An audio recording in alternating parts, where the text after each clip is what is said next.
Најтешко им е на тие кои немаат свое возило, одат во градот само за итни потреби. Откако е укинат организираниот комби превоз, мора да одиме до град со такси компаниите, со што дополнително се изложуваме на трошоци во време на економска криза, поради состојбата со вирусот. Со такси сме дошли, со такси се враќаме. Тоа ни е многу лошо и не можеме да издржиме. Едино само пензија кој зема мужот доаѓаме и тога и пазаруваме и готово. И денес? И денеска исто, со такси сме дошли, со такси се враќаме. Многу лоша. А немаме паре, со што да доаѓаме? Зашто превозов ни го укине? Комбе е 40 денара, 300 денара ни е такси. 300 натамо, 300 намо, 600 денара са. Со такси сум дошол намо, сум платил 450 од Копањце до овде и 450 натамо. Треба да се укине ова, треба таксите да не ги пусти кома овие комбите, едни и други автобуси. Тоа наш ни фали на нас селјаци, ми разбираш.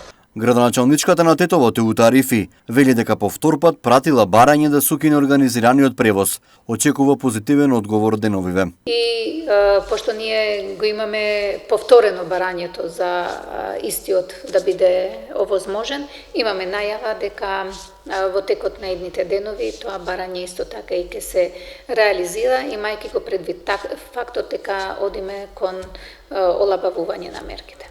И од Централниот кризен штаб се надеваат дека владата ќе укине забраната за организиран превоз со постепено олабавување на мерките против COVID-19.